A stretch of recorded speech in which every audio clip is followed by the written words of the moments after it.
here we get to shift into the international markets. And I think it's important to talk a bit about the UAE. And on a side note, so I was uploading the EIA show because we do segment 1, segment 2, segment 3 separately. So we film all of segment 2, then send it out. I noticed that this is the same shirt I wore during the Econ show last week. I do have other shirts.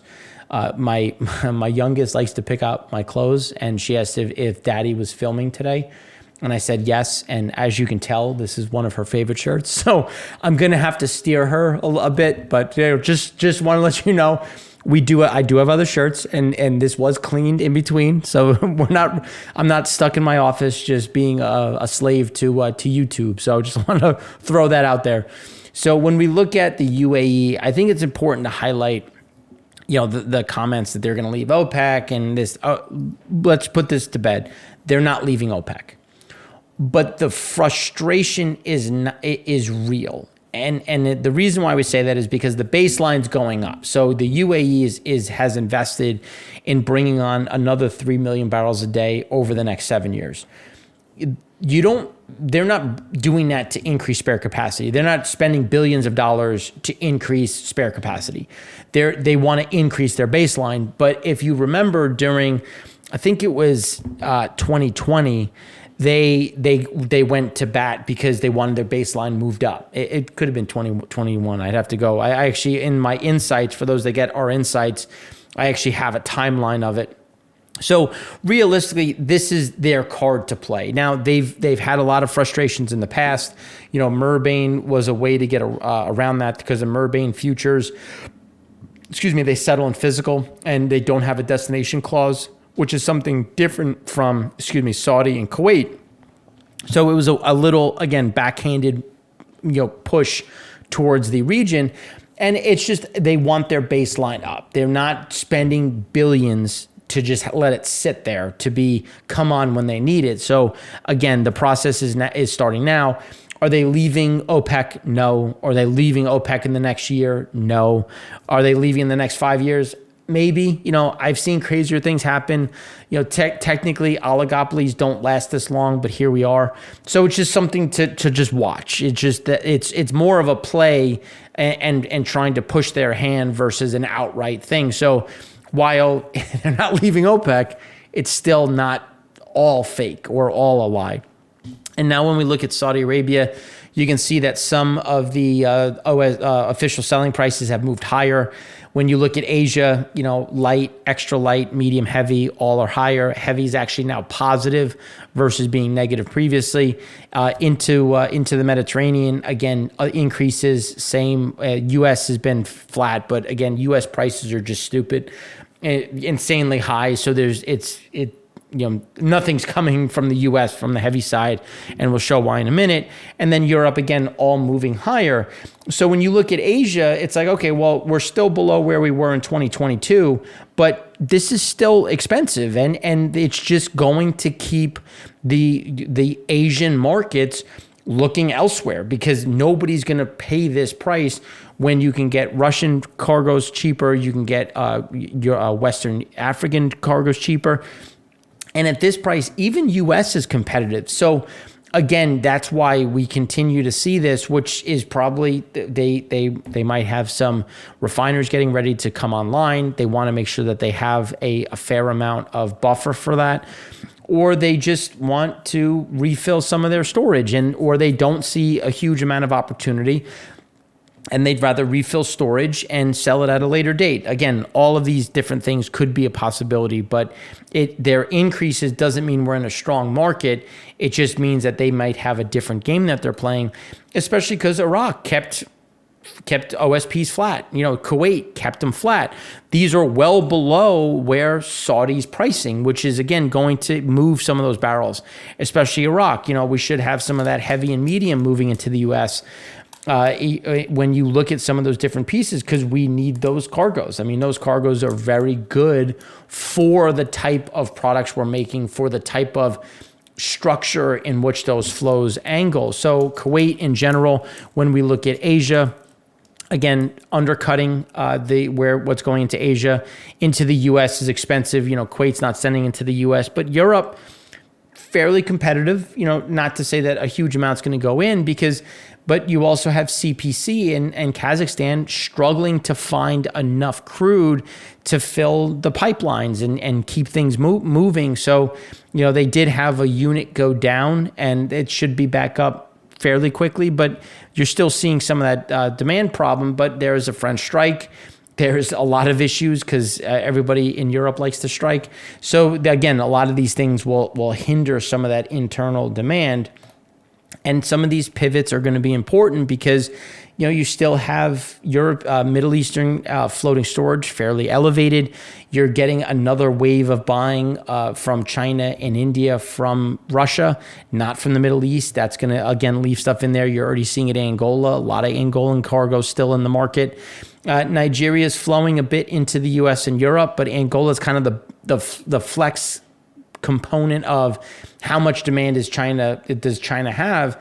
And right now it's telling you that they're fully satisfied with either what's in storage, what's floating their way, or what Russia's selling them, which is going to create a bigger issue, which is why we've seen some of those discounts on the physical side broaden.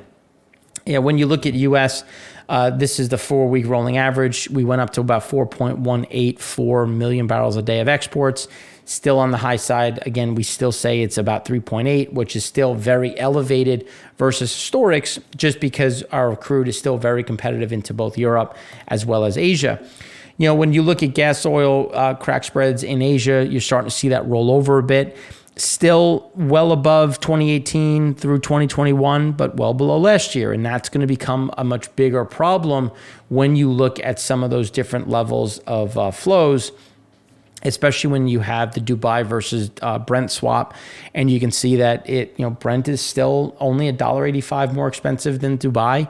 And that's it remains fairly weak. And that's where there's a lot of pressure really when you look at it, because Saudi made their stuff more expensive. And this is telling you that really they shouldn't have, because it's just, why am I going to go pay extra from Saudi when I can buy from Dubai, and realistically from Brent or dated Brent price things, which are still fairly price sensitive. And when you look at Angola and you look at some of the price cuts that have come through the Angolan markets, the West African markets, this is just going to leave a bit more in the Middle East. Crude oil on the water surged back to a new 2023 high. A lot of that is obviously driven based on the oil in transit. As you can see, oil in transit also at a new all-time high. And a lot of that is because we've had some of those renewed purchases from Russia, which has sent additional products back into the market. And then floating storage, again, we've had some additional movements from Nigeria, some additional movements from other areas. And here you can see that is, again, pulled down some of the floating storage. But it's just going to be those timing delays. When does one go to the other? And we will have some of this come back into the floating storage world. Asia floating storage trending a bit higher. Realistically, it's going to trend higher. It'll be lumpy on the way, but as we've been saying, we think it's going to be closer to where we were in 2022. Not so much 2021 or obviously 2020, but something closer to 21, just given you've had a sizable increase in supertanker orders or supertanker crude imports. And that's the important piece from the different components, where it's clearly not coming from Angola, but it's coming from Russia. So there are some of the different issues that we're seeing, and some of the differentiating factors between one and the other, which is why we continue to see problems for the underlying oil markets, because Russia's undercutting the market. They're still at about $49, so still well below the cap, still aggressively being purchased by China and India, and that's going to fill up the floating storage side and leave some of these additional cargoes, not only in West Africa, but also the Middle East. China congestion continues to weaken, but again, it should. It's just, when you look at it, it's starting at a very high level, and it's coming down the same way it did last year, just starting from a very high number. And it's, as we've been saying, it'll normalize, but still stay strong, still stay above the 2019 average. It's just going to drift a bit lower as things normalize and people kind of catch up after being locked away for almost a year. When you look at China Shandong independent refiners, they went from 65.7 to 65. Again, we just see that steady trend between that 65, 66. And then as we come into April into May, we expect them to get closer to about 69% utilization rates. West Africa had a bit of a drop in floating storage. Again, that a lot of that is that Nigerian crude that we've been talking about that started, that left floating storage to head into the Atlantic basin.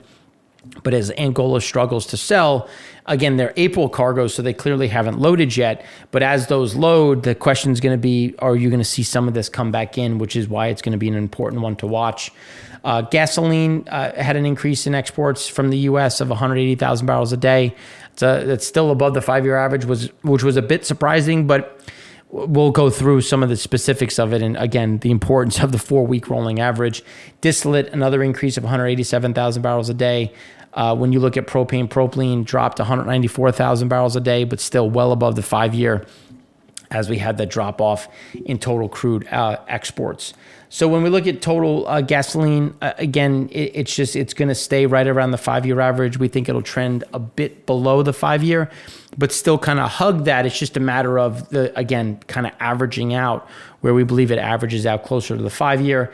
Distillate, same thing. It's gonna trend to the along the 5-year, just on the lower end, as I think some of our market share gets taken by Russian flow.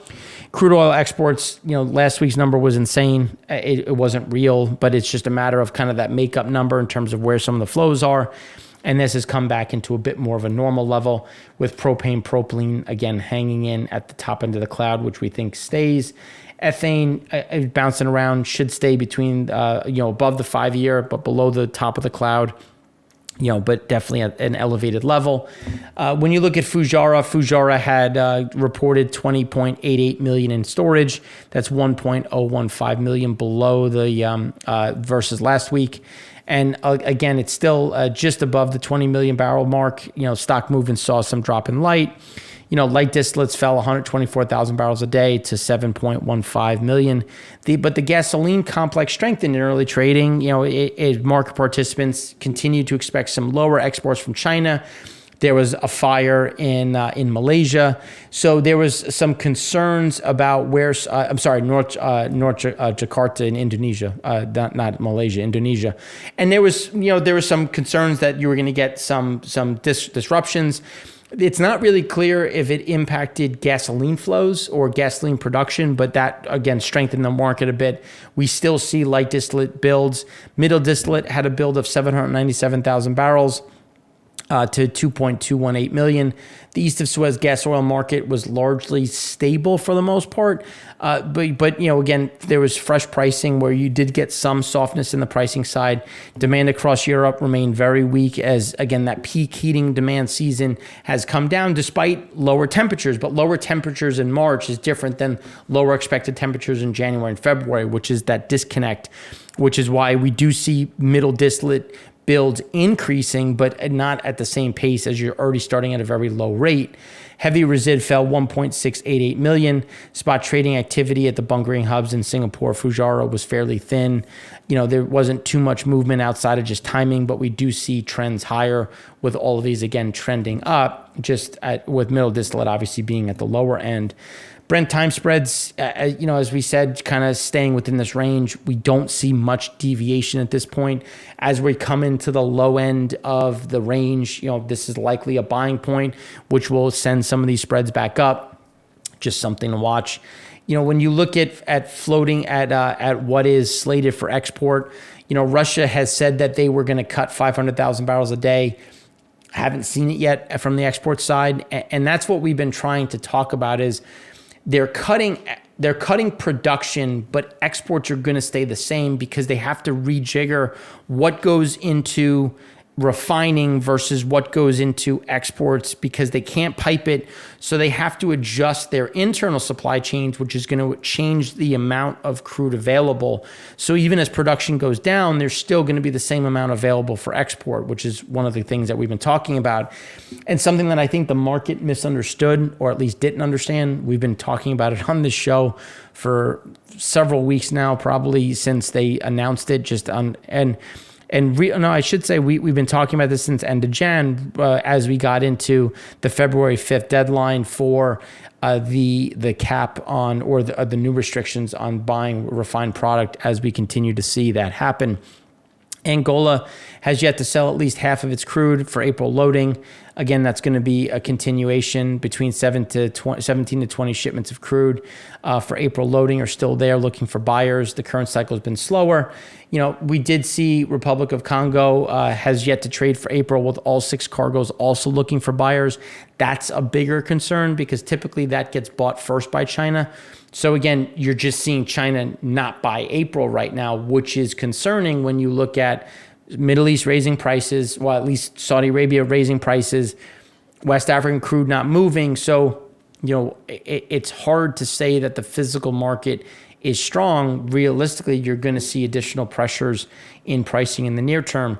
Genscape, when you look at the European markets, you've got a small increase in builds. We think that that's going to continue, but very much along seasonal lines as we typically have increases here. The strikes and the shutdowns of refiners are obviously going to make that more likely. Small draws across the board. When you look at gas oil, you see that it's just kind of following fairly close to what is the average. We don't see it moving too much just because demand still remains a problem with weakening economic levels. But then you have refiners shutting down, which will pull some of this out of storage. The inability to pull down from Russia, which will keep storage again at these levels. Gasoline, even though there was a draw, you're still at record highs. It's just going to be a matter of how do they get this into the U.S. markets and what is the pricing in general. Fuel oil, again, it's going to remain very elevated just because they're going to struggle to sell it into the market because a lot of Russian product will take their, where they normally sell it into, which is normally Asia and Africa, with a lot of Russian products, trying to compete. Though it's going to be a political sensitive area, as we've seen with Ghana, and something that we highlighted in our insights. Singapore had a drop of about 1.6 million barrels. A lot of that was driven by middle distillate and resid because light distillate had a sizable build. Total fuel stocks, again, fairly flat but the products tell a different story because light distillate's back to all-time highs. Again, it's going to stay there. We just see a problem on the gasoline front, which is not going away anytime soon. Well, middle distillate, again, very much on the bullish side. So the question is going to be even though we had a drop in distillate, you still are getting cracks softening. And it's because of what is coming in terms of what is flowing into the market, coming from these different levels from both Russia as well as China. So it's going to be an important piece to watch to see how the refiners react. And the fact that that Saudi Arabia increased OSPs, you're just going to take away even more margin and put more pressure as resid kind of hangs within that fairly stable area with not too much one way or the other. North Sea starting to see some increases, but you can see very much normal.